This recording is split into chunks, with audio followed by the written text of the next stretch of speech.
Welcome to another episode of the MMA Lockcast. I'm your host, Manpreet, aka MMA Lock of the Night, and your boy on Twitter at MMALOT. And this week we're going over UFC Fight Island 4, which is headlined by Holm and Aldana. This is a big fight in the bantamweight division. It's either the coming out party for Aldana or Holm going out there and showing that she's still a top level 135er that can continue to hold these up and coming women back, and maybe eventually probably getting another shot at Amanda Nunes. Even if she gets the victory this week, and I think she should go out there at least have one more fight, maybe fight the winner of Julianna Pena against Germaine Randamie. That's almost like a little bit of a bantamweight tournament, and I know that Amanda Nunes wants to take a little bit of time off to just be a mom. They just got a baby, her and Nina Ansroff. So, it's still going to be a little bit of time until we see Amanda Nunes back in there. So, they should let this bantamweight tournament pretty much play itself out. I will do a quick thoughts on the card before I get into my betting recap for last weekend. A lot of people are saying this is a salty card. I kind of understand it. But again, when you look at every single fight and research every single fight, you want to see these two variables go out there and try to figure each other out and see what the result's going to be. So I'm intrigued by a ton of fights on this card. A lot of people have differing opinions. A lot of people think that the Kenney line is a little bit too wide. I'm not in that camp. The Jessin Ayari versus Luigi Vendramini fight. A lot of people have a strong read apparently on Vendramini. I don't understand it. Charles Jourdain as such a huge favorite. Phillips finally getting back in the cage again. The return of the natural-born killer, Condit. Interested to see how he looks. The UFC debut of Dusko Todorovic. A lot of people are completely counting out Dequan, Townsend. Julianna Pena against Germaine Randamie. That's a fight a lot of people have a lot of split opinions on, especially when you have such a huge fight in terms of grappler versus striker. This is the epitome of that. You have somebody as comfortable as Julianna Pena on the ground as Germaine Randamie is in the striking realm. So that should be interesting to see how that plays out. Felipe versus Castro just seems like heavyweight fun. And then Holm versus Aldana. Is it a passing of the torch fight? Is it Aldana's time? Is this the perfect time to fight her? And has Holm officially left the building, per se? Decent card overall. Again, I'm very intrigued to see how these variables work themselves out. So before we get into the breakdowns, let's go over my last event, which was UFC 253.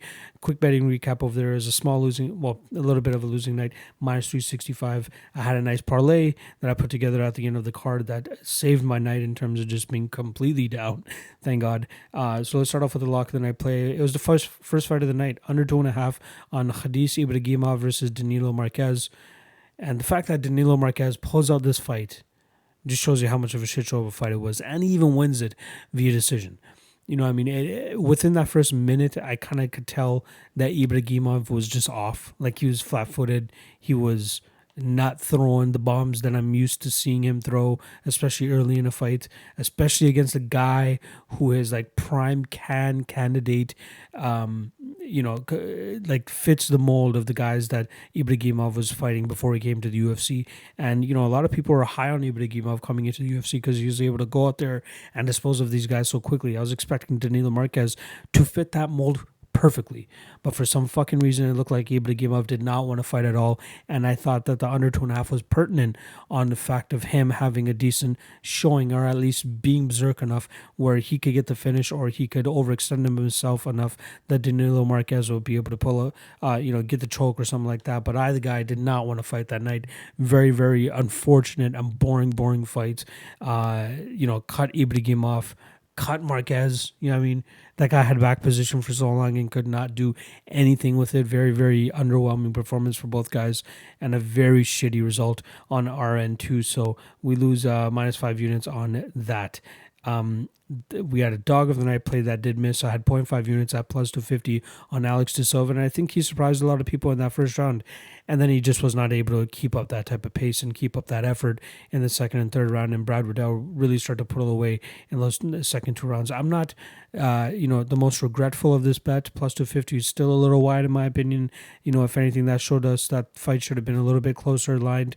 Maybe not pick 'em or anything like that, but definitely closer than plus 250. So that's minus 0.5 units there. And then our hit of the night, one that I wish I went a little bit deeper on. I was close to doing the 1.5 to 2 unit play on this, but I ended up just going with 1 unit at plus 185 on our boy Brandon Royval, aka Mini Tony Ferguson, going up there and just absolutely mollywhopping Kai Car France. Yeah, he got rocked and wobbled a couple times, but he's able to come back right away. And that's why I like to call him Tony Ferguson. Even when Ferguson gets rocked, he tries to go out there and throw some weird shit. And from Brandon Royval, we saw a beautiful spinning back elbow that landed perfectly on Kai Car France's chin, wobbled him, and then he was able to take advantage of that and really put it on Kai Car France afterwards. Beautiful, beautiful, beautiful, beautiful performance by Royval there. Again, missed a fight at the love that was coming in on Kai Car France. So even though we ended up down on the night, I'm very happy that I was able to spot the beautiful underdog play of Brandon Royval, especially at plus 185. I wish I got him at plus 200. I'm not going to, complain too much, as we still ended up catching that bet. So all in all, minus 3.65 units on UFC 253. But that brings us right into UFC Fight Island 4, which I believe will have a solid showing at, because there's a lot of solid spots here. I've already played the lock of the night play, which you guys will see as soon as we get into these breakdowns. And lastly, before I get into the breakdowns, if you haven't already, make sure you guys sign up to the Patreon. I have the link in the description below. You guys get wonderful perks like early access to the breakdowns, so you guys don't have to wait for this full podcast episode to come out. You guys, as soon as I finish recording my breakdowns, I hit stop, I plug it into my laptop and upload it right to YouTube and then eventually to Patreon, strictly for those Patreon members. So you guys are able to see my views earlier than most people are, and maybe take advantage of any, late or early line movement, even before people hop on the lines and see what value lays on some of these fighters. A lot of my early access guys are all over that. They love the fact that they get the breakdowns earlier than the public. And then lastly, they also get a best bets and props article that has been killing shit as well too.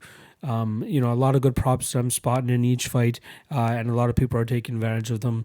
A lot of these round 3 props that I'm hitting as well too, a lot of people are liking that. But yeah, people find a ton of value for $5 a month.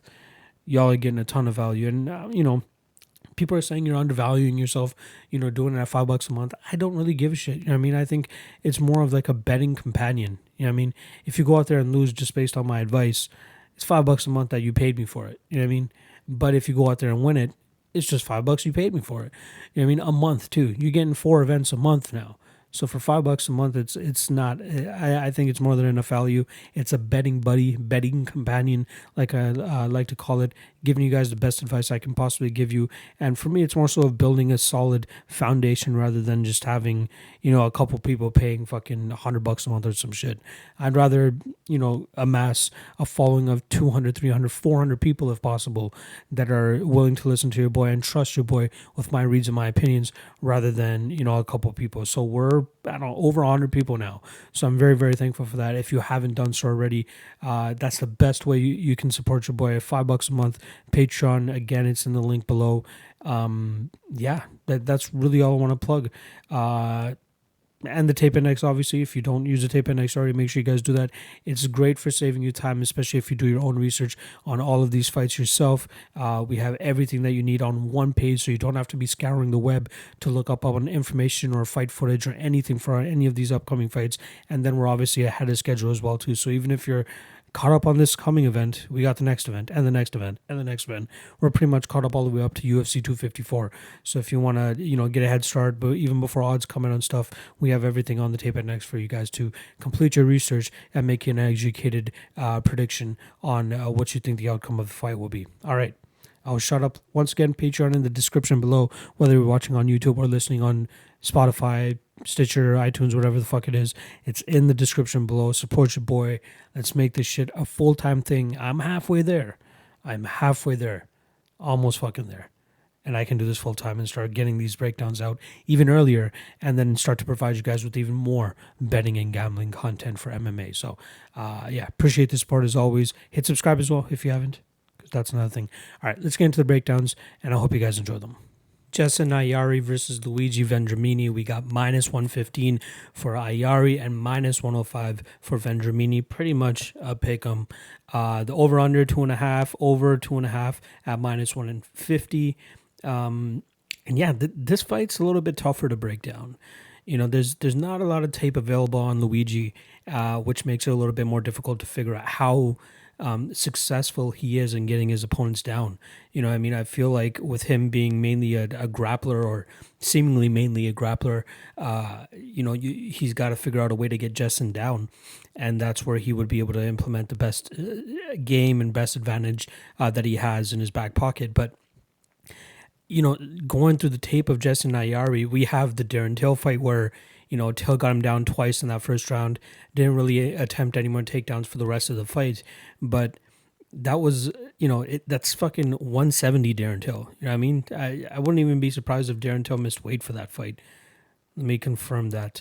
But yeah, we all know why Darren Till's at middleweight now. The guy is just too fucking big to be at, he weighed in at 176. So he missed weight by 6 pounds. So he pretty much like powered his double legs to get Jessin Ayari down. And even when he got Ayari down, he was not successful in keeping him down for a prolonged period of time to be able to do enough damage with that top control. You know, I like what I see from Jessin. You know what I mean? He moves pretty well. His kicks are good. His range fighting is pretty good. His point fighting is good too. Obviously the judges in Halifax, I believe it was, where he fought Stevie Ray, they didn't like it. Yeah, I mean, if you look at the MMA decisions page, pretty much everybody had that fight for Jessin Ayari.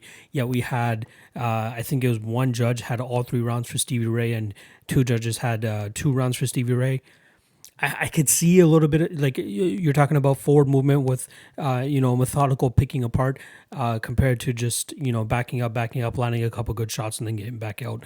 You know, I mean, I favor the Ayari side there, so I did score that fight for him. But he showed some solid skills in that fight.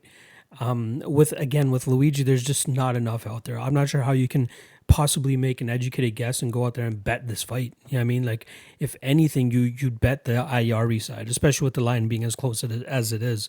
But even that, like, we don't know how relentless Luigi is going to be with the takedowns. Like, what we've seen from him, mainly that Zaleski fight, is, he got Zaleski's back after, Zaleski whiffed on that Peruvian necktie attempt. And then Vendramini gets his back. Doesn't complete the rear naked choke, but gets damn near close to it. Even fucking trying to poke out or gouge out Zaleski's eyes in the process. But he was unsuccessful there. And then in the second round, we saw him, or even like after that rear naked choke attempt, we just saw him on the outside. I don't know if it was because he was gassed and really pumping those arms, but he was just sticking on the outside, not really doing too much in terms of trying to, put his hands together or his kicks together or anything like that. He just seemed a little bit uncomfortable on the feet. It seems like he really wants to get fights to the ground. And then the other 2 fights that we even have on the tape index, one of them is his 10-second knockout over a guy that's 0-1. And then his other fight is an 0-2 guy where he literally rear naked chokes him without any hooks in. You know what I mean? That's sketchy. So there's just not enough concrete and hard enough evidence for you to be like, all right, Luigi is a solid play for this fight, because we know that for sure he can get the fight to the ground and for sure he's going to pull off the submission. I don't see it. I feel like we're going to see Jessin Ayari go out there and just pick Luigi Vendramini apart from the outside. But even that, like, I'm not even that confident in it either, because I need more data on Luigi to be confident in that play. So this fight is a complete pass for me, just due to lack of evidence and lack of data on Luigi's side. But hopefully we get to see a full 3 rounds here from Luigi, so we can start to pile up a little bit more information on this guy, see what his takedown attempts are like, see what his takedown completion is like, how good he is with the jiu-jitsu, and if he can even hang on, if this fight mainly stays on the feet. What if he's not successful with getting the takedowns? Can he at least, stay competitive on the feet? Personally, I don't think he can. I feel like Jessin is just way more comfortable on the feet. Does a really good job of keeping his range, using his kicks. So, I like Jessin Ayari here to win by decision. But this fight is, I think it's a landmine on either side. So be cautious if you bet it. But personally, I'm going to be going with Ayari to win this fight via decision. Casey Kenney versus Heili Alateng. We got minus 290 on Casey Kenney and plus 245 on Alateng. And I've already pulled the trigger on Casey Kenney here. I knew as soon as this matchup was announced, as long as he's better than like minus 350, I'm going to pull the trigger here. I missed my shot last time around when Casey Kenney went out there and fought Louis Smolka. I just want to confirm the number he was at, but he was at like minus 280. Minus 275, and I'm legit kicking myself and still really pissed off at myself for missing that spot because I truly thought that was a really good spot for him to go out there and get the victory, and that's exactly what he did. I'm trying to remember what I actually made my lock and then I play for that card. Just taking a quick glance over it right now. Oh yeah, the Quarantillo and Spike Carlisle under.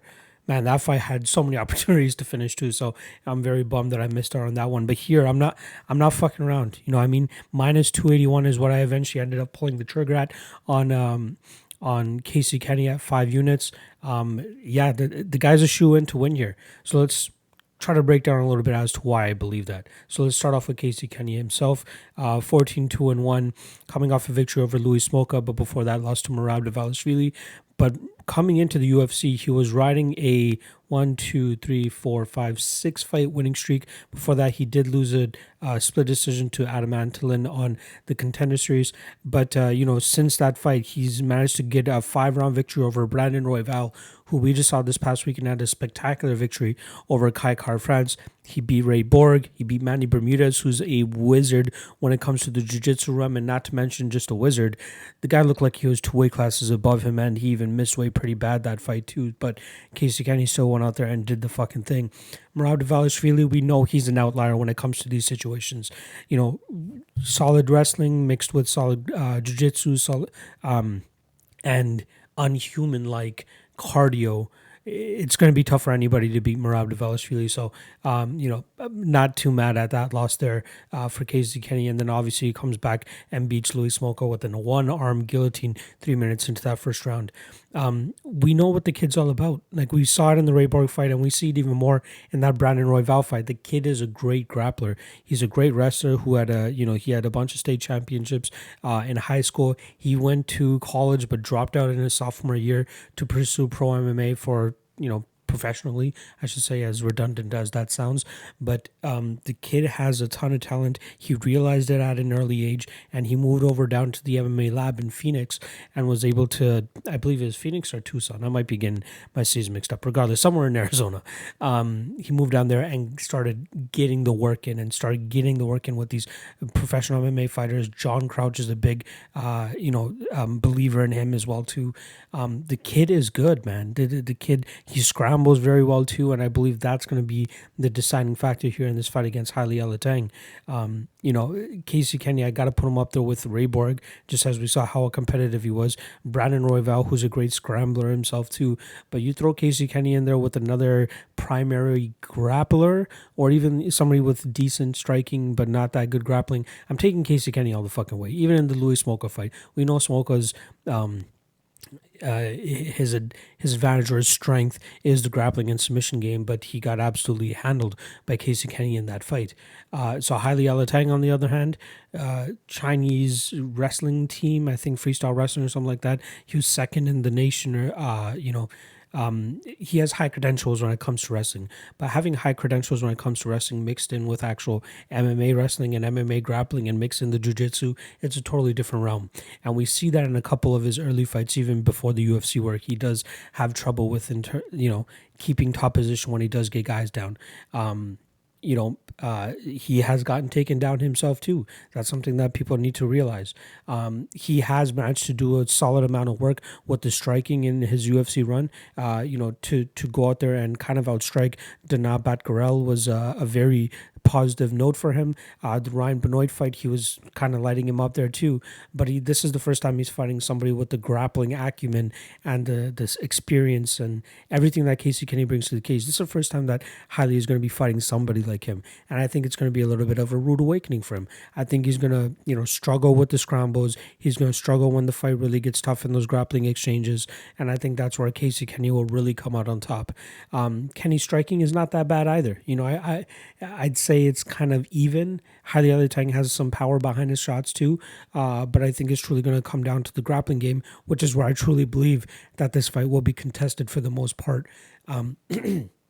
Kenney does a great job in terms of initiating the grappling and doing a good job of kind of staying one step ahead of his opponents. And when you see him go up there against, when you see him go out there and fight higher level jiu-jitsu players like Manny Bermudez and kind of like a Ray Borg, I'd say, Borg not as credentialed in the jiu-jitsu as Manny Bermudez, but even Brandon Royval, a kid that's very crafty with his jiu-jitsu and always being one step ahead of them, that just gives me so much hope and so much promise for this kid in Casey Kenney. And, it kind of reflects in the betting line. Some people may say it's a little bit too juice given Heili Alateng's credentials. I'm not, you guys are just looking too far into it. Don't look that far into it. This fight is not that difficult of a decision to make. And to be honest, I truly expected we were going to get like minus 400 on Casey Kenney here. So when I saw that this fight was in the minus 260, minus 280 range, it was a no-brainer for me. I had to take the shot. And I did. So he is my lock of the night play. There's no doubt about it. I love this kid in this spot. And again, a little bit juiced odds. But to me, anything better than minus 350 at straight odds, especially if I'm this confident in them, it's worth it. So I'm taking the minus 281 shot on Casey Kenney here at 5 units. I'd bet him all the way up to minus 350, to be honest. If you guys want to go out there and parlay him, I'd say Jourdain is a spot to parlay him with, or even Dusko Todorovic. That's a fight that I'm still... the Dusko fight is one that I still got to look into, but we all know how garbage Dequan Townsend is, and surprised that he's still in the UFC, but I gotta dust up on Dusko still. I can't just blindly fade Dequan there, but I think that Jourdain is a solid spot if you want to parlay Casey Kenney with anybody. But me, I'm being super safe here. I'm gonna just play Casey Kenney straight, minus 281, 5 units. Loma Lookboonmee versus Jinh Frey. We got minus 140 on Loma and plus 120 on Jinh Frey. The line did open up pretty much at a pick'em, and we did see or have seen a little bit of love coming in on Loma, a slight buyback on Jinh Frey coming in, but I feel like we're going to see this roughly minus 130 to minus 140 line continue throughout the week for Loma, and rightfully so. This was a fight where I was going into it thinking, all right, I think Jinh Frey, her experience and her, championship reign and all of that is going to pay dividends for her coming in, against a 4-2 Loma Lookboonmee. But the further you look into it, it seems like she's on a bit of a decline. And this fight is a little bit like I don't want to say a passing of the torch, but kind of like, we got one fighter on the way up and one fighter on the way down. And unfortunately for Jinh Frey, I feel like she's the one on the way down. And Loma just continues to look better on a fight-to-fight basis. This is a good fight for both women because it's the first time in the UFC. This is it's the second fight for Jinh in the UFC, and I believe it's the third. Yeah, it's the third for Loma. But this is the first time that they're actually fighting at other atom weights. When Loma Lookboonmee was over in Invicta, she was fighting at atom weight. Jinh Frey was the atom weight champion. And when they got put into the UFC, they got put up against, Loma got put up against Alexandra Albu, who's a very strong strawweight. And then we got Angela Hill, who's like a taller strawweight, a little bit strong too. And then with Jinh Frey, she gets put in there with Kay Hansen, who's mainly a grappler, obviously a 125er as well too. So that, that was a little bit unfortunate for her. Or sorry, not a 125er, a 115er. And now they're both fighting, they're fighting each other a weight class above what they should be fighting each other at, considering they're both 105ers. And I've been banging the drum for a while now. We have a lot of talent at 115 in the UFC strawweight division that we can, They can go down to 105, or there's a lot of women at Invicta as well that are at that 105-pound division that can come over to the UFC and provide way more exciting fights than, the wasteland that is the 145 division in the UFC. So again, I always seem to bring this up whenever I'm talking about Loma, because I feel like she would benefit largely from a 105-pound division. I think she should, she would be able to make a lot of noise there. But here we are, again, thankfully both women are fighting each other. Should roughly be the same size. I feel like the slight strength advantage is going to go towards Jinh Frey. But with that said, going into the researching this fight, I don't know why, but I felt like Frey had a different type of game plan, in most of her fights. But when I did, run back and do the tape, it just reminded me that she's more of a, she's a solid striker, decent clinch, decent groundwork, but nothing that really blows you out of the water. It doesn't blow you out of the water like Loma's striking. Her Muay Thai is legit, and she has a lot of beautiful knees from the clinch position. Her leg kicks are beautiful. We saw the damage she was able to do on Alexandra Albu's front leg. I feel like she got into some sticky situations against Angela Hill because, Hill, a very mobile striker, moves in and out very well. Not really a style that Loma is used to seeing. And that's not really what Jinh Frey brings to the table either. She's a low output fighter, pretty precise with her striking, has decent power, but nothing that blows her hair back or anything like that. But with Loma, I feel like she'll have almost a field day with Jinh Frey on the feet. I feel like Loma does a solid job in terms of, using her teeps, using her front kicks, just using her kicks in general. Her hands are coming together very well. And one thing I really like that she does from the Muay Thai clinch position is she dumps her opponent. And even though she doesn't really follow up and try to go for a submission or try to pass to full guard or anything like that, she does a good job in terms of making them work. That sounds really dumb, in terms of okay, you're just going to dump your opponent, let them keep getting back up. Yeah, it takes a little bit of energy to get back to your feet, especially when you just got dumped on your face. It's something small. It's kind of like the Cain Velasquez thing from back in the day where he would just continuously take guys down, and they would get pretty much right back up, but they're exerting energy to get right back up. So I feel like if she's, the more she does that to fighters, the more it kind of wears them out. I'm not saying it's a be all end all to the main strategy that you need to win a fight, but it's very effective. Going into taping this fight, I thought, okay, Jinh Frey, she could take the Angela Hill approach in terms of just pushing Loma up against the cage and kind of just, bodying her there and just keeping her there and chipping her away. But the more I looked into it, Frey doesn't really do that, and nor does she do it that effectively. If anything, she's gotten it done to her, mainly by Mina Grusander in a fight that, a lot of people saw the other way. It feels like two fighters on a different trajectory, and I feel like Loma's on her way up. As long as she can stay out of those grinding situations, or even if she is in those clinch situations, I feel like she'll do a decent job of sneaking knees in there and having beautiful elbows sneak in there too. She had some beautiful elbow work and Muay Thai work against Alexandra Albu, who herself is quite strong, has a similar frame to Jinh Frey. I find it hard to see a region in where Jinh Frey actually wins this fight. Even if she gets this fight to the ground, she doesn't really have the best top pressure. And Loma does a good job in terms of we've seen her in her fights under Invicta where she's able to, time takedowns well and mix up the game. And a lot of people think she's just mainly a Muay Thai striker, but she goes in there and she mixes up the game pretty well. And I feel like this is a good fight for her to really come out and show that she has a lot more in her tool shed. I feel like it'll mainly be on the feet. I feel like a potential knockout is available for Loma Lookboonmee as well. She's only gotten one KO finish on her MMA record. She's lost via armbar in the past as well too. But, Frey's durability is starting to wane. And, we saw Seo Hee Ham Porter out in Road FC. It's been a little while since then, too.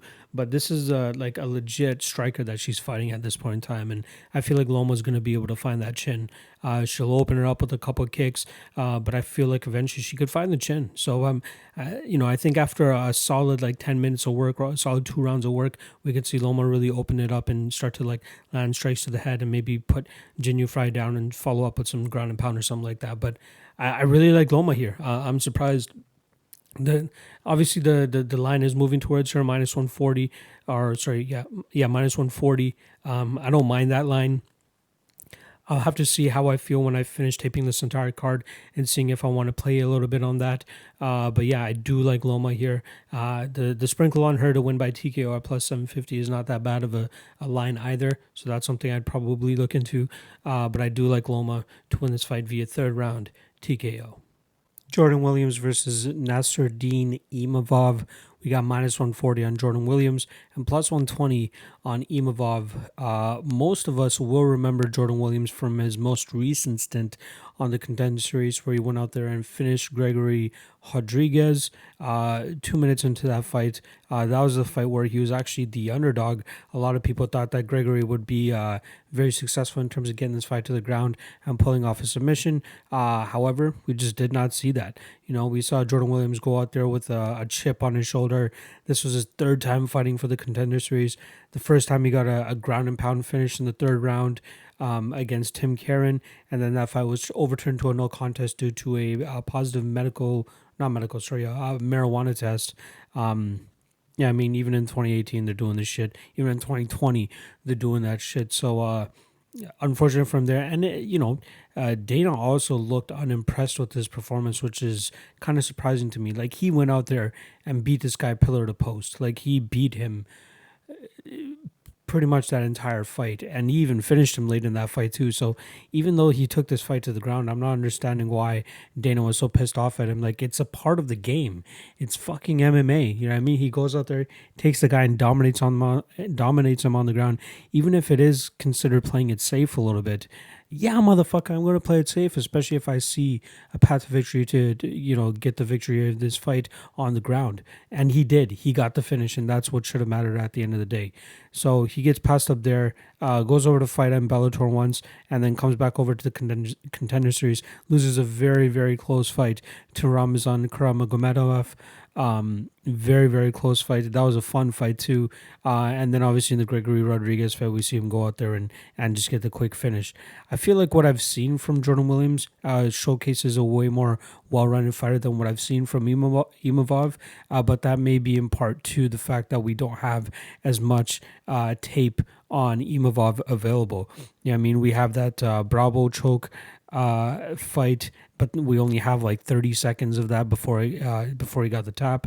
Then we got the Paul Lawrence fight where he showed a lot of patience from range. They call him the Russian sniper for a reason. So, and we saw it in that fight, being very patient, waiting for his openings, and then attacking when he did find the openings. And then the same with the Jonathan Mounier fight. He was waiting for his opening, and then he finally found that opening, clipped Mounier, and then just pretty much stayed on him for the rest of the fight, and then eventually got him out with less than 30 seconds left in that first round. I want to see what his actual jiu-jitsu game is like. He does have a couple of submission victories on his record, so that makes you believe that this guy can actually go out there and grapple, and he may not be a complete fish out of water if Jordan Williams decides to take this fight to the ground. Just strictly based off of what we've seen, Jordan Williams does look like the more well-rounded fighter, but I do want to see what Imavov has to offer off of his back if he does get taken down here.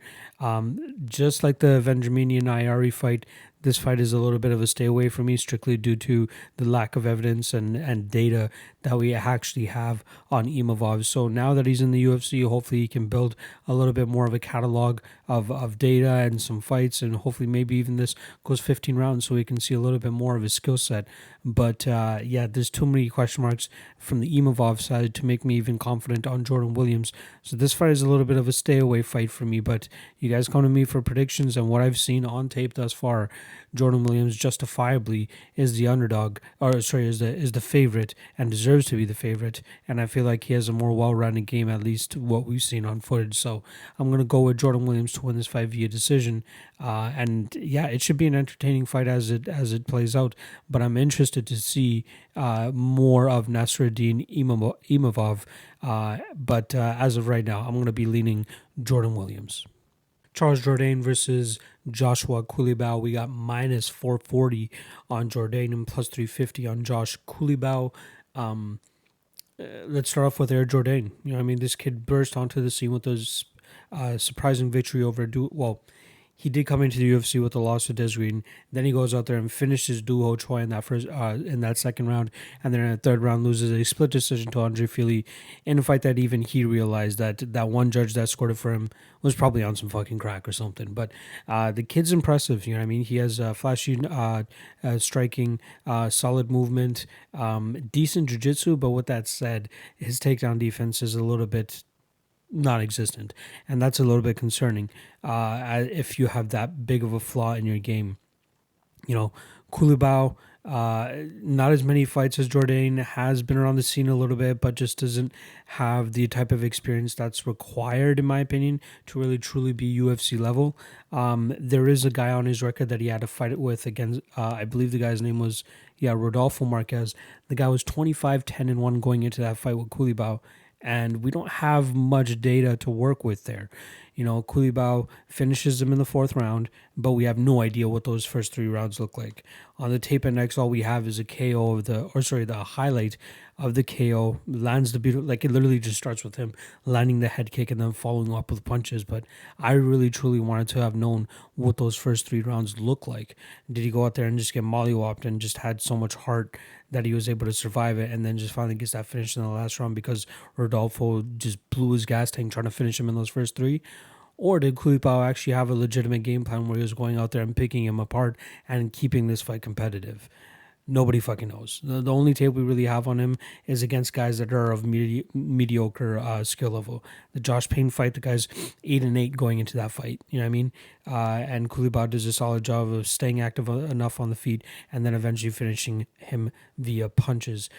He has fought Jalen Turner in the UFC already. That came in at a pretty short notice, even though that was roughly a year after he had fought Josh Payne. But, you know, Jalen Turner went out there and did what Jalen Turner does. In this fight, though, against Charles Jourdain, I think he's a little bit live at plus 325, and plus 350, which is a crazy number considering the flaw that Charles Jourdain has in his takedown defense. You know what I mean? And when you have such a glaring flaw, it's a little bit difficult for me to trust you at minus 440. Now, if Jourdain was like minus 250 or something like that, I'm completely down with that. That's fine. You know, we do know he is a more skilled fighter here, but as an overall mixed martial artist, when it comes to takedowns, and I've seen Culibao, complete takedowns, and that's all I really need to see to know to be like, all right, he's not going to be a complete dumbass and just go out there and try to go strike for strike with Charles, give Charles space. If he gives Charles space, he's going to be fucked. You know what I mean? And I still am leaning towards Charles to win this fight, and I think the probably the best way to go is probably the under 2.5, which is minus 145. But again, that's a little bit too juicy. Even Jourdain to win via KO minus 110, Jourdain to win via submission plus 800, and Jourdain to win inside the distance is minus 140.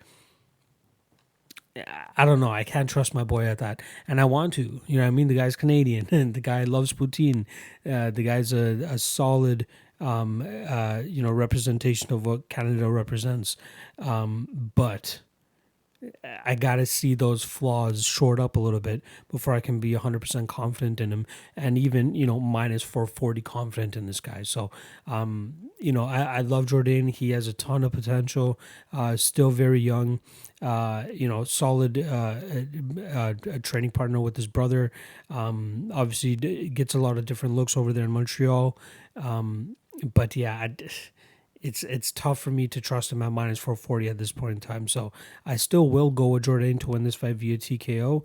But yeah, I'm a little skeptical of that minus 440 line. Him to win inside the distance at minus 140, if you truly want to play him, that's the line to go with. I think I'm going to pass on it altogether.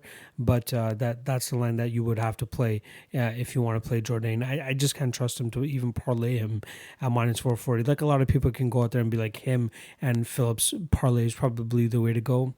I'm staying away. I'm not. Maybe I'll throw Jourdain into the lottery parlay, but that's really about it. He's not going on my Hail Mary, and he's not really going to be too much of a spot that I'm leaning on here. Again, it's going to come down to Culibao getting those takedowns, because if he's not successful in getting those takedowns, then it's going to be a long night for my boy, and Jourdain's going to go out there and get the finish. So I'll officially go with Jourdain to win this fight via first or second round KO, but minus 440 in my opinion is a little bit steep. Carlos Condit versus Court McGee. It's the return of the natural born killer. He hasn't fought since December of 2018, and it kind of makes sense. He's riding a 5-fight losing streak, and even in his last 10, he's only won 2 fights against Thiago Alves and Martin Kampmann. God damn. That Martin Kampmann fight, I was actually that was in Indiana way back in August of 2013. Just to give you guys perspective, that was the Wednesday before Anthony Pettis submitted Ben Henderson to win the title. I believe that was UFC 160 something. I can't recall exactly. Or 150 something, whatever it was. It was a while ago. That's all you guys need to fucking remember. It was a long, long time ago. And then obviously he beat Thiago Alves in that headliner where he broke his nose in the second round and then won that fight. But then, he dropped fights to a split decision to Robbie Lawler, which, you could say that was a very competitive fight, and you could absolutely make a case that Carlos Condit should have came out the winner in that fight. The Damian Maia fight got choked out. The Neil Magny fight, Magny was just too much better than him at that time. Alex Oliveira persevered through that fight and got that finish in the second round. And then Michael Chiesa, who has looked pretty damn good since going up to 170, especially getting that victory over Rafael dos Anjos last time around. So Chiesa's really coming into his own, and to get that victory over Carlos Condit, it's no tough. It is a tough feat for sure. My issue here, though, is we don't know what the fuck we're going to get with Carlos Condit. We've seen the interviews. He's saying that, he just takes losses so much harder now, and it makes winning that much more important. But is that really going to translate into his fighting style? We don't really know. His lack of takedown defense is really, really concerning. Pretty much anybody can get him down and control him. And his jiu-jitsu hasn't really paid off for him that much. The last time he's won a fight with a submission, let's pull that back, Carlo Prater, way back in 2008, where he got a guillotine choke victory. Since then, it's just been decision victories and stoppages via punches. And say what you want about Court McGee, but that guy has a beard on him still, so I think it's going to be very hard for Carlos Condit to go out there and knock him out. Sean Brady wasn't able to do it. Diego Lima wasn't able to do it. Sean Strickland couldn't do it. He's fought a lot of guys, and the last time he did get finished by punches was Santiago Ponzinibbio way back in 2016. So it's going to take a lot to really get the crush out of there with punches, and then again with submissions. It's hard for me to believe that Condit's going to be able to do it. Unless we see like natural born killer Condit, where he just, he is the one throwing more. He's the one coming forward, throwing elbows, being active, possibly getting back to his feet somehow. I can't see it, man. And then you go in there and watch the tape on Court McGee, and you even come out on the other side thinking, I can't even bet this motherfucker either. He's on the decline too. He's lost, the Diego Lima one was very, very skeptical, because if you guys have followed me for a while, I'm not the biggest Diego Lima fan, nor do I think he has that much talent. But the Sean Brady one, that's a solid loss. I mean, Sean Brady has a ton of potential. He's a big up-and-comer that a lot of people are looking at as a top 5 potential eventually. He still needs to go out there and get proper victories, but I think he has a ton of potential. So that's a decent loss on Court McGee's record. But he is looking, he's showing the wear and tear as well too. He's 35 years old, so he's closer a little bit to his prime than Carlos Condit is, who's 36.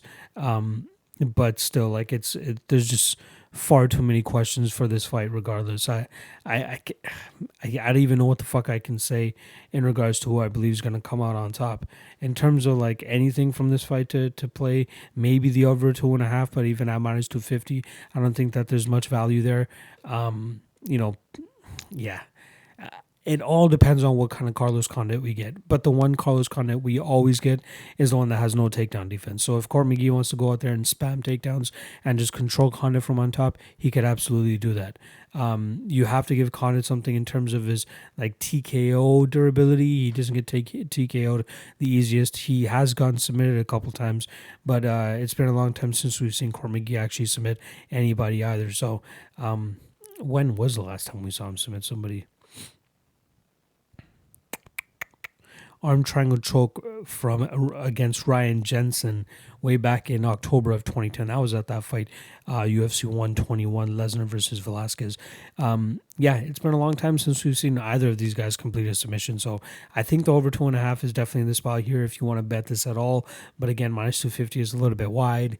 I do lean Court McGee. Obviously, that takedown is always going to be there, and I feel like that's going to be the detriment for Carlos Condit's return here. I hope I'm wrong. You know what I mean? I'm a huge Carlos Condit fan. I hope he's able to go out there and look good and actually get maybe even get a finish. That would be great too. To get a finish over a guy like Court McGee would be, that should raise his confidence at this point in his career because not a lot of people are able to go out there and finish a guy like Court McGee. So I like Court McGee. I feel like he'll just grind this fight out from the top position. One takedown per round is pretty much all he needs. And then he does a decent enough job of staying active enough on top. So I feel like, he will be able to. And even if the fight gets stood up, he's going to get the fight back to the ground. So, again, my heart says Carlos Condit. I hope he's able to pull it off. But my head definitely says Court McGee. But even at minus 135, I can't take the shot. Give me plus money on Court McGee, and I'm probably in. But not at minus 135. I'm good. I'll sit back. I'll watch this fight as a fan and pray and hope that we get the natural-born killer back. But I'm going to be going with Court McGee to win this fight via decision. Dequan Townsend versus Dusko Todorovic. We got minus 325 on the UFC newcomer and contender series alum Todorovic, and plus 265 on Dequan Townsend, who's running a 3-fight losing streak in the UFC. Hasn't won in the UFC. It's very rare that we see a fighter actually come into the UFC, lose 3 straight right off the bat, and actually get a 4th attempt. You know what I mean? More often than not, you even see fighters after their 2nd loss in a row get cut. You know what I mean? But Townsend, I'm not sure what's going on in terms of, his relationship with the UFC brass. Obviously we know he had a lot of like personal issues going on. He lost his brother or something like that. He lost his kid. Just a bunch of stuff. There's an article that was released on him by MMA Junkie or MMA Fighting earlier this week that highlighted all that stuff. And now he's saying it's like all about him. All the other fight camps that he was going into, it was pretty much just, him focusing on other stuff and being distracted by that stuff, and then going in there and actually, fighting and then not being able to completely fight to his full potential. Now, I can still go out there and be like, even if he didn't have those things going on, he's probably still going to get beat by those guys that he was lined up against. With Dusko, though, I think that there's a little bit of room for him to potentially pull off an upset here. Dalcia Lungiambula was the last guy to finish him via strikes. And before that, he got heel hooked back in 2017. But, other than that, he's never gotten finished via punches or via TKO, which is probably what Dusko's path to victory in a lot of people's eyes are. So one thing you have to give to Dequan, even though, a lot of people are just thinking, okay, auto fade because he's looked like complete garbage in his last couple fights, you got to keep in mind that this guy's a 32-fight veteran. He has three times the amount, just over three times the amount of experience that Dusko is bringing into this fight. And Dusko himself, outside of that Contender Series fight that he had last summer, he's never really gotten out of the second round. You know what I mean? His longest fight was against Alexander Popek, who was also on the Contender Series, who lost to Jamal Hill. That was his longest fight. Outside of that, he's just going in there and dusting these guys. He does have Michel Pereira on his record, who's a decent opponent. Teddy Ash, who's a decent opponent on that, at least on the Canadian MMA scene. And now here he is against Dequan Townsend, who's again way more experience, way more time in the cage, and against a lot of tough competition. Obviously, right off the bat, I am going to say that I do believe that Dusko wins this fight. He is the little bit more active fighter. He seems a little bit more athletic at this point in time. He seems like he's getting better every fight. And him going to a decision last time around with Teddy Ash was nothing but a good thing for him. I think it's better that he got that, maybe not on the Contender Series, but luckily for him, he was still able to go in there and get a contract. But obviously on the Contender Series, you want to be as flashy as possible and try to get that finish. But regardless, he got the decision victory, and he was still able to go out there and get a contract for himself. Now is the time for him to really get some time in the cage. And I think he's going to, unfortunately, he's going to want to go in there and get this fight done with ASAP, probably get a performance of the night bonus. But Dequan Townsend's not going to get out of there easy. He's a tough out. He's very durable. He's very tough. Like I said, the only guy to finish him via punches is Dalcha Lungiambula, who's an absolute beast, and we all know that. Dusko Todorovic, I don't think he has like crazy one-punch knockout power, and I think anything that he throws towards Dequan, Dequan will be able to eat and kind of just stay in the fight. So I think he's going to have to go the route that he did in the Teddy Ash fight. He's going to have to clinch Dequan up against the cage. He's going to have to, shove his forehead into his chin, shove it into his chest, and keep that position and push him up against the cage as much as possible. But I'm wondering how much that's really going to tax him, throughout the fight. Teddy Ash, he's a strong guy. He's a big guy, but Dequan Townsend's a pretty big guy himself. So Teddy Ash, let's talk about this in comparison. 6'1", 73-inch reach, 185er as well last time around.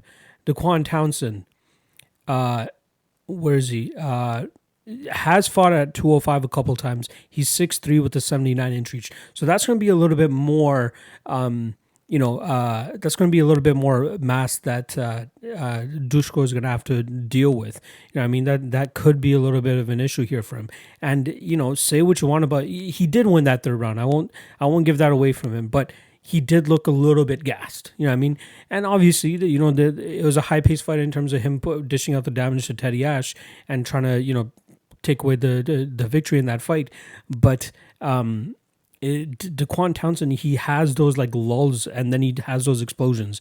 Like if you watch his fight with Jamal Hill, that was a 5-round fight, and later in that fight, he had those little explosions where he was going out there and trying to hit Jamal Hill and had those explosions. And I think he could be successful with one of those explosions against Dusko Todorovic here.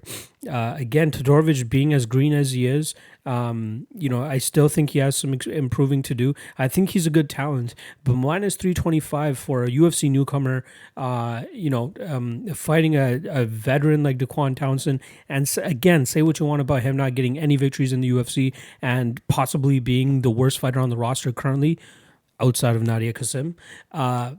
I think that he can endure the first 2 rounds and then maybe do something in that third round. I am still going to pick Dusko to win because I do believe that the probability of Dusko pulling off the decision victory is higher than Dequan Townsend actually, getting a third round stoppage. But plus 2,800 for Dequan Townsend to get this victory in the fourth round or the third round, not bad. He's had 4 third round stoppages in 21 fights. So, he has had late finishes. So it's not something that's completely out of the realm of possibility. So I am going to pick Dusko to win this fight. I will sprinkle a little bit on that third round prop for Townsend in case he just comes through. And you got to think, like 3 straight losses, all the shit that he's endured over his UFC career at this point in time, personal and in the cage. He's got to know that this is like the last fucking stand. Let me go out there, try to get a fucking victory. You know, especially if he goes out there and gives up those 2 rounds, if he has his coach screaming and yelling in his face, just as he was in that Devin Clark fight before that 3rd round, it's got to motivate him to the point to be like, all right, I really got to fucking do something. I really got to go out there and get this W. Dusko does a lot of good things as well too. Again, higher output, good kicks, and his clinch control is solid too, right? But again, I think it's going to be tough for him to really get Dequan Townsend down, and I think it's going to be really difficult for him to get him out of there. So I do think we see Dusko get those first 2 rounds. He could possibly squeeze out that third as well too if Townsend really does nothing. But I will give Townsend a little bit of a chance to possibly pull this victory off in that 3rd round. However, I think my favorite play on this fight, it's probably nothing that I'll play officially, maybe just a sprinkle on the side, is Dusko to win this fight via decision. Kyler Phillips versus Cameron Else. We got -470 on Kyler Phillips and +375 on Cameron Else. Else obviously coming in on short notice. He's replacing Dana Batgaril. He had to pull out due to injury, I believe it was. And this is an interesting spot for Kyler Phillips. This guy has a lot of hype around him. A lot of people think that he has a bright future. And what I've seen on tape makes me kind of believe that. The kid's fun to watch. He has a lot of good skill set on the feet. He's a brown belt in jiu-jitsu, trains over there at the MMA lab with Ben Henderson and John Crouch and those guys. So he has a ton of solid experience in his corner. But the kid has it all. It's crazy the resurgence he's made since the Ultimate Fighter days, where he lost a majority decision to Brad Katona on the show, and now he's made a complete resurgence in his career. Looks amazing, and there's a reason he's a -470 here, and obviously it has in part to do with Cameron Else's lack of skill set that he brings to the table as well. But I think Kyler Phillips has a ton of finishing power in this fight as well. I think that he can go out there and completely stall on Cameron Else. I think if Cameron has anything, it's a first-round finish, maybe by KO or something like that. But it actually is making me like the under 1.5 here. And, that's not really something you want to say for guys that are at the lower weight classes. But I feel like, Cameron Else, again, first-rounder bust. And even in that 1st round, I think Kyler Phillips is very dangerous. I feel like Phillips can get this fight to the ground and pull off a submission. I think that's probably his safest route to victory if he just goes out there, gets the takedown, and just goes for a submission. But he should be able to hold his own on the feet. I don't think Cameron Else's, power is anything crazy to really worry about. I don't think that this is going to be like a Kevin Krumman, Roosevelt Roberts type of deal, as I feel like the skill discrepancy here is much wider than we had between Roosevelt Roberts and Kevin Kroom. But yeah, I love Kyler Phillips here, and I think he can get it done under 1.5 rounds. So at +100, I don't mind a small play on there at all, because I do think that one of them will find the finish. I think it's more than likely Kyler Phillips, and Kyler Phillips to win inside the distance is -160. So that's a little bit too steep for me to play straight up, but I do like the under 1.5 because I don't think it will take him longer than 7.5 minutes to get a guy of Cameron Else's skill set out of there. Let's just also take it, give a shout out to the resume that Cameron Else has put together ever since he lost that fight to Daniel Whedon back in June of 2017. Goes out there, head kicks Jordan Ramshaw, a kid that looked like he did not even want to be there. You know what I mean? It looked like the kid, he was wearing a rash guard. He didn't even look like, I said this on the Money Right Fight Club that we did the other night.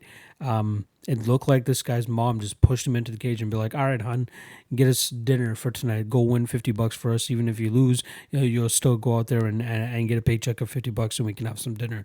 That's what it seemed like. Like the kid, as soon as he ate that first head kick, he said, fuck it. He went down, and he went down hard. Tom Major, another one where it looked like that guy was completely outmatched. And then even the Brad Evans one, the guy was 3-14 going into that fight.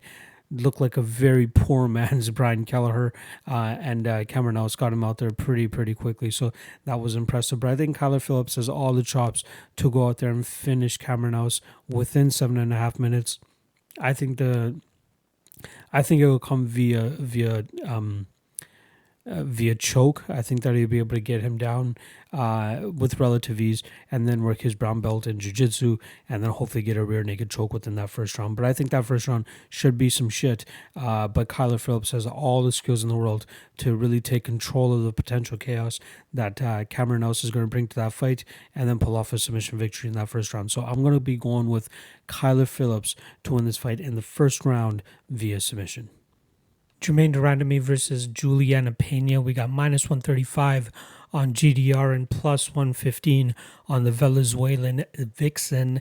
The line actually opened up the opposite. We had +110 on Germaine Randamie as the opener, and then she's slowly gotten bet down to -135. It was pretty much a pick'em for a couple of days, and now recently, over the last, I'd say day or so, we did get some money raining in on Germaine Randamie. The over-under, obviously 2.5, with the over being -200. Don't even want to touch either of those lines there. But what I am intrigued by here is the underdog. So this is a classic striker versus grappler matchup that we got. Let's start off with the striker first and foremost. She's coming off a title loss to Amanda Nunes. That was the second time she fought Amanda, and it pretty much went, similar to the first in terms of Amanda Nunes getting the better of the grappling exchanges and doing her best work from on top. Before that, she was able to put together a couple wins, which included a featherweight victory over Holm to capture that title. And then we all know the shenanigans that ensued after that in terms of, Germaine Randamie refusing to fight Chris Cyborg. She gives up the title, and then she comes back at 135, fights and beats Raquel Pennington, and then also goes out there and starches Aspen Ladd within 16 seconds, and then gets a title shot against Amanda Nunes and comes up short. Here she is against a grappler who, in my opinion, is up there with the Amanda Nunes level of grappling, at least with the wrestling aspect of it.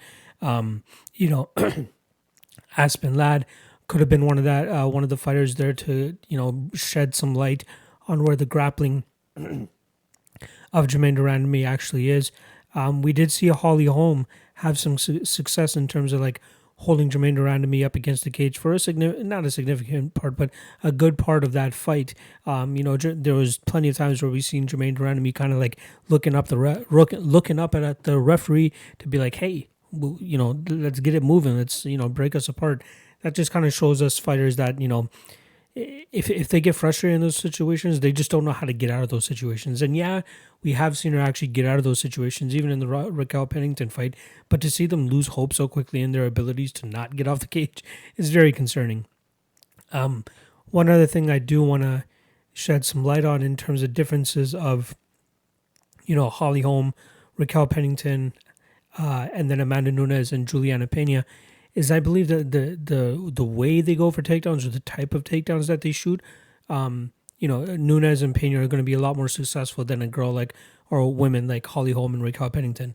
With Holm and Pennington, we really just saw them shooting, going up against the cage and kind of shooting and just ducking down for a double or a single leg and kind of just powering through these takedowns or trying to pull these takedowns away. Germaine Randamie, she's long, she's lanky, she has a little bit of strength around her. So it's going to be a little bit more difficult to complete those types of takedowns. If you watch the Amanda Nunes fight, the one thing that Amanda Nunes does very well in those fights, and something that Julianna Pena does very well in her fights as well, is they incorporate trips into their takedowns. So when they shoot for takedowns, they're also looking to use their own leg to put it behind Germaine Randamie's and follow through like that, rather than just kind of power and pushing through and hoping that, Germaine Randamie is either just going to fall over or, once she hits the cage, they'll be able to readjust quickly and then get her down that way. It doesn't work with Germaine Randamie like that. It did work for Nunes a little bit later in that fight. Obviously, you got 5 rounds to go in there, and, Randamie's takedown defense will obviously start to diminish over that 25-minute period. But, earlier in the fight, in the first round, in the second round, in the third round, you see the takedowns that Amanda Nunes completes is the ones where she's actually tripping the leg of Germaine Randamie. And if you go back and watch Julianna Pena's fights, that's something that she attacks quite often whenever she's going for takedowns. And that small little thing kind of makes me believe that, that Pena will be successful in getting this fight to the ground. When I'm talking to other people and trying to get their view on this fight, a lot of people are just like, if Pena gets this fight to the ground, she's going to look like a -200. If she's not able to, she's going to look like a +200. And I kind of get that. Obviously we know Pena's striking is not to the level of Germaine Randamie. There's no bones about it. Randamie does a really good job in terms of counter-striking. We saw that in the Holm fight. Whenever Holly would crash forward and throw a couple strikes, Germaine Randamie stood her ground and threw a nice 1-2 in return, which ultimately, the repetitiveness of that got her to win the fight. In the Raquel Pennington fight, she was very aggressive. And even Pennington, she had some success against the cage in terms of holding Germaine there. That just leads me to believe that Julianna Pena would be able to do the same, if not more effectively, and then obviously get the takedowns behind that too. Pennington, not the level of wrestler of Pena. Holly Holm, not the level of wrestler as Julianna Pena, not the grappler of Julianna Pena. So I think it's like Amanda Nunes, Julianna Pena, Aspen Ladd, and then again, we just did not see enough of that Aspen Ladd fight to truly see what kind of grappling or how her grappling would have done against Germaine Randamie. If the money continues to rain on Germaine here, I'm gonna have to pull the trigger on Julianna Pena. You guys know me. Like, if it's a striker versus grappler situation, I'm more than likely gonna be, leaning towards the grappler, and especially when I see routes that that grappler can take to get the fight to the ground. I'm all for it. People can say what they want about Julianna Pena and her layoffs and all that type of stuff, but, I felt like she needed that first round against Nico Montano to really shake off the rust, and then in the second and third rounds, we did see her, have a little bit more success. Obviously, Nico Montano is going to be a little bit more active off of her back than Germaine Randamie, so I don't think we'll see as much resistance off of Germaine Randamie's back as we did from Nico Montano. But yeah, I think Pena is all there. Like, I think she truly can make a run at this 135-pound division. Let's not also forget, you want to go back to the Valentina Shevchenko fight for Pena as well. Even though that was January of 2017, let's not overlook the fact that she had some success in that clinch cage work that she was doing against Shevchenko, who herself is quite a strong woman, a thickly built woman herself. Obviously, Shevchenko, being crafty and a lot better at that time than we expected her to be, was able to pull off some beautiful trip takedowns of her own to eventually get on top. But Pena was successful in takedowns of her own as well. So that's something you got to keep in mind. Yeah, so, with Germaine Randamie, I think a lot of people are looking into the fact that Holly Holm and Raquel Pennington were not able to get her down, thinking that Julianna Pena won't be able to do the same. Y'all are going to get a rude awakening, in my opinion. As long as Pena is able to, withstand that first minute or so, I think she will be successful in terms of pushing, Randamie up against the cage. I think her best opportunities for a takedown are to blitz forward, let GDR or shoot that, her 1-2 or throw her counter, and in the midst of blitzing, we get Julianna Pena to get a beautiful double leg trip takedown to get this fight to the ground and do her best work from on there. She does have good top control. She's able to lay damage from there, and she does a good enough job in terms of staying active enough so that the referee doesn't stand them up. So I love Julianna Pena in this situation. I'm kind of surprised at the amount of love that's coming in on Germaine Randamie, but that's why you guys come to me. You guys come to me to stand apart from the rest of these guys. And I'm not forcibly standing apart from everybody else just because everybody else is on Germaine Randamie. It's what I see, and it's what I think that she will be able to accomplish. And I truly believe that Pena, this fight should be maybe even minus 120, minus 130 Pena. I'm not lying. You know what I mean? Like, I think a lot of people are overlooking the wrestling and the grappling acumen of Julianna Pena here. And a part of me kind of wishes she was still at Sigjitsu with Michael Chiesa and James Krause and those guys down there. Unfortunately, she sustained a pretty significant ACL injury from one of their dumbass training partners. It was I don't even know if the guy's fighting anymore. This guy named Josh Gao. I remember he was the one that ended up screwing her up. Yeah, he's 4-1. He hasn't fought in a long time, actually. Jeez, he hasn't fought since 2014. That's insane. But if she was still there, I think she would have got a lot better training. But she's over there in Illinois now. She's training with Felice Herrick. I've seen Yair Rodriguez in a couple of their pictures. I believe in Julianna Pena.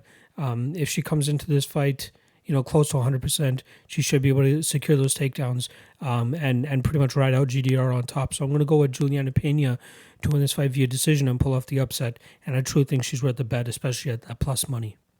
Jorgen De Castro versus Carlos Felipe. We got minus 260 on Jorgen and plus 220 on Carlos Felipe. The over-under set at 1.5, with the over being minus 115, which is the side that I lean to a little bit. So let's start off with Carlos Boy Felipe. He's coming off a loss to Sergey Spivak last time around, where Spivak did a decent job of avoiding the big shots of Felipe that he was just winging towards him, and then pretty much just picking him apart from the outside. Beautiful kicks, beautiful jabs, beautiful combinations, and then movement as well from Spivak. And then in that third round, he got him down with relative ease and just held him down there and dished out damage from on top. That Felipe fight was not without his patented trash talk that a lot of people would have seen if they watched his earlier fights from before the UFC. The guy loves to talk shit. He loves to get in his opponent's head and try to get them to overextend on certain things. And at least from the fights that I've seen so far, none of his opponents have actually pulled that off. But we did see Spivak really, let it go afterwards. After the decision was read, he just let all that emotion that was brewing leading up to that fight, just let it go. So, hats off to Spivak in terms of being able to actually, keep that in, considering how, it kind of even pissed me off, and it's even a little bit cringeworthy from my side whenever I see Philippe doing the thing that he's doing, just fucking, just talking shit, saying nothing hurt, and just the way that he's talking. It's like, okay, if you're gonna have that type of attitude, do something. You know what I mean? Do something. Have more offense than just fucking winging wild shots and thinking that one of those things is gonna land. That's my concern for him in this fight. Going into taping this fight, I'm like, yo, this line is a little bit too wide. Plus 220, that's a little bit crazy considering the fact that, Jorgen is decent. I'm not going to completely shit on his skill set or anything like that. But, this is two heavyweights that are still up and coming in the UFC, and, anything can happen. However, after going through the tape, I can't bet either side here. I mean? I got to give the technical advantage a little bit to Jorgen De Castro. Not a little bit, kind of a lot. Everything that Philippe throws is with the kitchen sink. So he doesn't have much technique going behind that. The one positive thing I will say about Philippe is it looks like he has gotten in a little bit of better shape, but I got to see that translate into the technique as well, not just the physique. It's also promising as well to see him in a couple of Instagram pictures with Nogueira as well. So that shows that he's, trying to up his training a little bit. Albeit, it just looked like those pictures were in his hotel room from Fight Island. So maybe Nogueira was just like, you know what, you're Brazilian, I'm Brazilian, let's go roll or something. I'm not 100% sure. But, I need to see those techniques and the potential improvements in the cage before I can actually bank on it and be like, all right, this guy's actually worth playing at plus 220. With that said, I don't think he's worth playing at plus 220. And I hate to say that because I'm like, this is a solid spot. This line is way too wide. And I still think it's a little bit too wide. But the skill set that Boy provides is just not enough for me to pull the trigger. Let's talk about Jorgen De Castro on the other side. I think the kid's talented. I mean, I hate to say kid because I'm sure he's older than me. He's 32 years old, so he's got about 3 or 4 years on me. But he's solid. Like his striking acumen is solid, and to go into that Alton Meeks fight as a huge underdog, plus 550 underdog, and then win via leg kicks. That's some shit. He has some pop behind his kicks, especially when he uses them correctly. The Justin Tafa fight, he was being held against the cage a little bit too much for my liking. So I don't feel like Carlos Felipe is that type of guy to do that type of game plan. So I think he's more so of the guy that's trying to take your head off. So I don't think we need to worry too much about the cage clinch potential that Jorgen De Castro found himself on the bad side of in that Justin Tafa fight before he absolutely shut his lights out. And then in the Greg Hardy fight, he looked good when he was putting his punches together and ending it with leg kicks, and it just seemed like he sprained or fucked up his leg midway through that second round, and that's where he really started to take the foot off the gas. The last minute and a half of that first round, he really laid off as well too. I felt like if he did lay on it a little bit more, it would have been way more successful of that first round. And then in that second round, we saw him come out a little bit heated in that first minute. And then after that, he started to wane even more.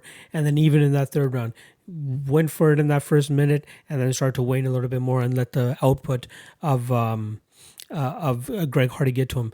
I find it hard to believe that he's going to make that mistake two fights in a row. I feel like he'll be able to be the sharper fighter here against Carlos.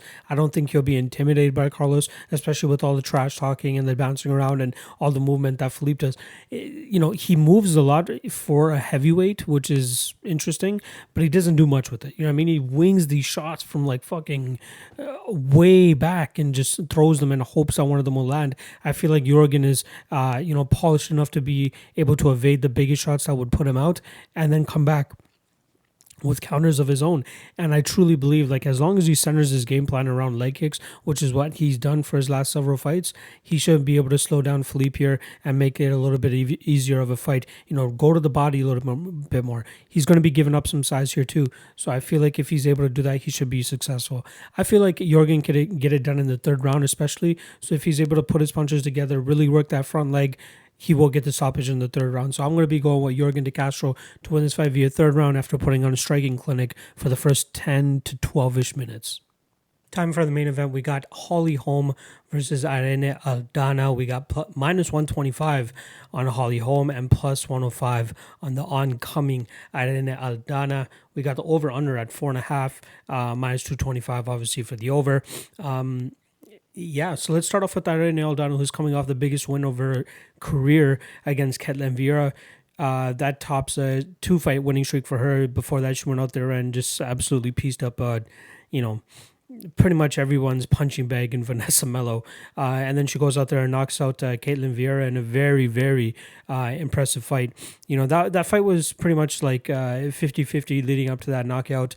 Ketlen Vieira doing what she does. She's not afraid to stand in front of the in the pocket in front of her opponent and trade shots and kind of assure herself that she's always going to be the one coming out with the harder punches and taking the least amount of damage. Aldana is this fighter that just seems like she's showing peaks of potential and going up and down in her career. And now this is pretty much the pinnacle of her career in terms of headlining a fight night for the UFC and possibly securing herself a title shot if she's able to get the victory here. She has a decent record in the UFC. She stumbled out the gate with 2 straight losses to Leslie Smith and Katlyn Chookagian. Then she put together 3 straight victories over Bernardo, Purilova, Correa. Then she lost a split decision to Raquel Pennington, and now she's on her 2-fight winning streak. The one thing here, though, is this is the first time she's actually fighting somebody as polished and as well-versed of a striker and mixed martial artist at this point in her career in a Holly Holm. Like Ketlen Vieira was a solid shot for her. Raquel Pennington was a good test for her, too, in terms of Raquel being an all-around MMA fighter, not really being fantastic at one part of her game, but just being a good all-around fighter. And, she came up short in that fight. That was a fight where the third round was very weird. Pennington had some good success in that fight, and then Aldana was able to secure this weird like calf slicer position from the back, but she was the one eating the damage the entire time trying to get out of that position. So the first round she obviously won, second round it was Raquel's, and then third round got to be Raquel's, even though it was such a weird position, but Raquel was the one landing the majority of the strikes in that fight. The Katlyn Chookagian fight is kind of like a poor woman's version of Holly Holm. You get a girl with a lot of good movement, solid leg kicks, solid mix-up of combinations, in and out movement. That's kind of what you would expect from a Holly Holm coming into this fight, and that's the closest comparison that we have for Ayari Aldana in terms of what she's fought in the past in her career. People can say what they want about the Ketlen Vieira fight, taking her knocking her out to the first stoppage finish since she stopped Betch Correa via armbar back in 2019, May of 2019. Before that, that was her first finish in the UFC. Pre-UFC, she's going out there and just deading bitches. I feel like she's gotten to become more of an efficient striker than she has become a finisher. That's pretty much the Purilova fight, the Bernardo fight, the Betch Correa fight leading up to that last little bit. And then obviously the Pennington and Vanessa Mello fight. She's more of an efficient striker. So let's set up the finish of that Ketlin Vieira fight. You know, with her being so accepting of just wanting to trade in the pocket with her opponents, I think she really downplayed the knockout power that was coming her way from Irene Aldana in return. But if you know, in the replays, they only show the finishing sequence. They show Ketlin Vieira throwing a right hook, or sorry, I forgot, it was the opposite hook, and you know, sorry, it was a left hook. Yeah, it was a left hook that she was throwing, and you know, Irene Aldana was able to kind of step forward and land in left of her own. But what you don't really see, especially in the live camera angle, is Ketlin Vieira kind of batting down the oncoming hand of Irene Aldana, or at least that hook hand. She was expecting it to be a jab. You know what I mean? You notice that once you see that camera angle of like where you can actually see what the other hand of Vieira is doing, you see her batting it down, expecting a straight rather than a hook. You know what I mean? So if you watch that, and even if you bring that back one more exchange, the exchange before that, you see Irene Aldana land a beautiful jab right down the middle, and that's exactly like she wastes no time in terms of pretty much throwing the same type of strike, but like switching it to a hook so that it throws Ketlin Vieira off, and then she just lands it with so much veracity, lands it right on the chin. Perfect timing, perfect precision, and the perfect amount of power to put out Ketlin Vieira, who's never been put out before. Now, I'm not going to go out there and ride and be like, all right, Irene Aldana, bombs in her hand. She's going to definitely go out there and knock out Holly Holm. You know, I will say that Holly Holm's chin is a little bit of a concern, but I'm not thinking to the extent of she's going to get as caught as cleanly as Ketlin Vieira did. You know, we have seen the evolution of Holly Holm's game. She was that point fighter. She was that counter striker. She was that one waiting to get her strikes off as her opponents was, you know, just blitzing in. But now she's the fighter that's willing to take that extra step, you know, willing to change her game plan on the fly and use something that I believe she has a significant advantage of, at least over the most of her opponents in that bantamweight division, which is her strength. You know, one thing you'll always see when you look at Holly Holm, she is fucking shredded. She is jacked. Like, she is one of the most one of the stronger women that we'll ever see in the 135-pound division, especially the most defined. How USADA hasn't crept on her yet, I don't know. She's doing a damn good job, but we'll give this to her, she is one of the most tested athletes in the UFC, so she's probably clean. You know what I mean? Anyway, like, for example, let's take the Megan Anderson fight. You know what I mean? Personally, I thought she was going to go in there and completely outstrike Megan Anderson, but the one thing that I kind of overlooked in that fight and kind of underrated leading into that fight was the power that Megan Anderson brings to the game. Yeah, her technique is sloppy. Yeah, her fight IQ is not the greatest, but one thing that Megan Anderson does bring to the game is power, and we saw that early in that fight with Holly Holm. Good thing for Holly Holm, her veteran experience, she was able to go in there and change up the game plan. Within a minute of that fight occurring and within, you know, a couple exchanges of her getting rocked, she was able to tie up Megan Anderson, put her up against the cage, you know, nullified the amount of room that Megan Anderson had to generate power, and she was able to, you know, start taking her down and really controlling her from the top position. And that's exactly what she did in the Raquel Pennington fight too. You know, there wasn't that much power that she had to worry about from Raquel coming in, coming at her, but she did a good job in terms of stifling the movement of Raquel Pennington, stifling the ability for her to have more output than Holly Holm. You know, I mean, she pushed her up against the cage and she just did her work from there. And I don't care how boring it is. When you're betting money on a fight, it does not matter how boring it is. Give me a fucking John Fitch victory every single night, and I'll be happy as long as I'm cashing my fucking bet. And that's what I'm expecting here with Holly Holm. I'm not expecting a pretty fight. I'm not expecting a complete outclassing on the feet, because I feel like, Holly will need to be a little bit careful in terms of, exchanging a little bit too long in those striking scenarios with Irene Aldana. But I feel like she's just so weathered. She has high IQ. She has a bunch of experience, and we've seen Irene Aldana get stuck in some of these positions that I believe Holly Holm will be able to be successful in getting her into, whether it's the clinch up against the cage, whether it's getting her getting the takedown. Holly Holm is strong, and she'll be able to impose that over 5 rounds. That's another issue here. It's the first time Irene Aldana is going 5 rounds in the UFC, or at least scheduled for 5 rounds in the UFC. So whether this hits the judges' scorecards or not, I feel like Holly Holm will be able to control the majority of it. And I think Aldana is going to have a really difficult time in terms of catching Holly Holm in those exchanges. I'm not completely trying to shit on Aldana here. She has great combinations. She has decent footwork, and she's showing that she's evolving from fight to fight. But I feel like Holly Holm is still just a little bit too far ahead of her for Aldana to really catch up here. And that kind of sucks because we need some new blood injected in this 135-pound division. And I think that Aldana has the look and she has, the fighting style and that Mexican heart to really put on entertaining fights and be a little bit of a draw. Unfortunately, putting her up against Holly Holm is just not the thing that you wanted to see here. The fight probably should have been Randamie Aldana and Germaine Randamie. I feel like those two women are much better matched up against each other than Randamie Aldana and Holly Holm. But even then, it's a tough fight to figure out. So I am going to take Holly Holm to win this fight via decision. I just feel like her veteran experience, her craftiness, her ability to make fights boring and dirty and imposing her will strictly due to her strength alone will be what allows her to pull out the victory here. So I'm hoping that Aldana works on her strength and she's trying to, that was one of the staples of her training camp, as I feel like she really needs to get stronger to compete with Holly Holm, especially when she gets into these clinch positions. But if she hasn't, I think it's going to be a long night for her. So I will go with the preacher's daughter to win this fight via decision. And those are the breakdowns. I hope you guys enjoyed them. Before I sign off, once again, check out the Patreon, link in the description below. Get early access to all the breakdowns, get all my picks for that subscription cost, and then obviously get the best bets and props article, which a lot of people are enjoying, and that's the best way to support your boy and help me achieve my goal of being able to do this full time. I'm almost there, halfway there. Hoping I can cross that line by the end of the calendar year. So appreciate the support as always. Good luck on your bets this weekend, and I'll see you guys next week.